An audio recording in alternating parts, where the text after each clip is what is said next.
السلام علیکم viewers, drama serial شدت کی آنے والی ایپیسوڈ میں آپ دیکھیں گے کہ جب اسرا کمرے سے باہر نکلتی ہے تو وہ اپنی ساس کو اپنی نند کی باتیں سن لیتی ہے۔ اس کی نند اپنی امی سے کہہ رہی ہوتی ہے کہ امی، شادی کے اگلے دن تو کھانا دلہن والوں کے گھر سے آتا ہے، اور دوسری طرف سلطان بھی ناشتے کا انتظار کر رہا ہوتا ہے۔ پھر اس کی امی کہتی ہیں کہ ہم تو ناشتے کا انتظار کر رہے ہیں کیونکہ اسرا کے گھر سے ناشتہ آئے گا۔ اسرا جب یہ سب دیکھتی ہے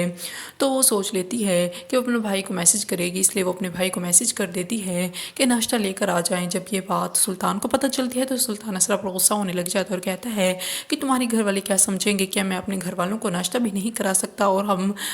ناشتے کے لیے بھی آپ لوگوں کا انتظار کر رہے ہیں۔ پھر اسرا کہتی ہے کہ امی ویٹ کر رہی تھیں، اسی لیے میں نے سوچا کہ میسج کر دوں، لیکن سلطان پھر اسرا پر بہت ہی زیادہ غصہ ہوتا ہے اور کہتا ہے کہ تم نے ایسا کیوں کیا ہے، تم نے جو بیوقوفی کی ہے بالکل بھی اچھا نہیں کیا، اب تمہارے گھر والوں کے سامنے میری کیا عزت رہ جائے گی۔ اسرا اسے سمجھانے کی کوشش بھی کرتی ہے لیکن سلطان اس کی بات سننے کو تیار نہیں ہوتا، لیکن اس پر مسلسل غصہ ہی کیے جا رہا ہوتا ہے۔ اور پھر اسرا کے گھر والے ناشتہ لے کر آ جاتے ہیں، اسرا ان سے ملتی ہے اور پھر کہتے ہیں کہ جب کھانا لے کر آتے ہیں تو اگلے دن دلہن کو اپنے ساتھ لے کر جاتے ہیں، کیا اسرا کو اپنے ساتھ لے کر جا سکتے ہیں؟ پھر اسرا کی ساس کہتے ہیں مجھے کوئی اعتراض نہیں ہے، لیکن آپ سلطان سے ایک بار پوچھ لیں۔ جب سلطان سے پوچھا جاتا ہے تو سلطان صاف صاف کہہ دیتا ہے کہ آپ اسرا کو نہیں لے جا سکتے۔